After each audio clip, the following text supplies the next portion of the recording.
पाकिस्तान इस वक्त चौतरफा मुश्किलों से घिरा है। जहां एक तरफ बलूचिस्तान में अस्थिरता है तो दूसरी तरफ उसका सिंध प्रांत भी जल रहा है। सिंध में लोग विवादित 6 नहर प्रोजेक्ट का विरोध कर रहे हैं। इसी प्रोजेक्ट के खिलाफ प्रदर्शन कर रहे प्रदर्शनकारियों ने मंगलवार को सिंध के गृह मंत्री जियाउल हसन लंजर के नौशहरों फिरोज जिले में स्थित आवास पर धावा बोल दिया और आग लगा दी। प्रदर्शनकारियों ने संपत्ति की तोड़फोड़ की और घर के सामान को आग के हवाले कर दिया। प्रदर्शनकारियों ने नेशनल हाईवे के पास मोरू शहर में स्थित मंत्री के आवास को निशाना बनाया और पास में खड़े 2 ट्रेलरों को भी आग के हवाले कर दिया। इस दौरान पुलिस और प्रदर्शनकारियों की झड़प में 2 प्रदर्शनकारियों की मौत हुई और एक डीएसपी और 6 अन्य पुलिसकर्मी सहित 1 दर्जन से अधिक लोग घायल हो गए। चोलिस्तान नहर का मुद्दा पाकिस्तान पीपल्स पार्टी यानी कि पीपीपी के नेतृत्व वाली सिंध सरकार और केंद्र की शहबाज शरीफ सरकार के बीच विवाद का मुख्य मुद्दा है। पाकिस्तान की शहबाज शरीफ सरकार चोलिस्तान रेगिस्तान की सिंचाई के लिए सिंधु नदी पर 6 नहरों के निर्माण की प्लानिंग कर रही थी, लेकिन पीपीपी और सिंध प्रांत के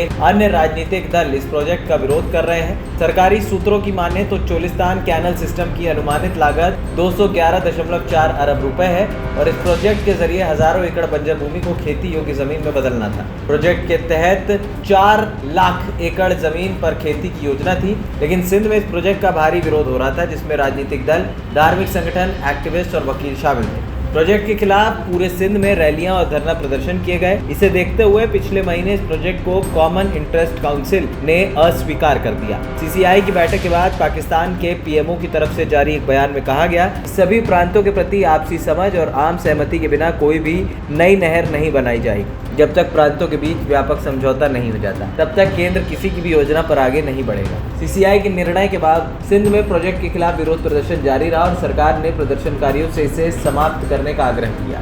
पीपीपी के अध्यक्ष बिलावल भुट्टो जरदारी ने मंत्री के आवास पर हमले की कड़ी निंदा की और इसे आतंकवादी कृत्य बताया। उन्होंने कहा कि विरोध प्रदर्शन की आड़ में हिंसा फैलाने वालों ने अपनी दुर्भावनापूर्ण मंशा उजागर कर दी। बिलावल भुट्टो ने सार्वजनिक व्यवस्था को बिगाड़ने के लिए जिम्मेदार लोगों के खिलाफ सख्त कार्रवाई करने का आग्रह किया है।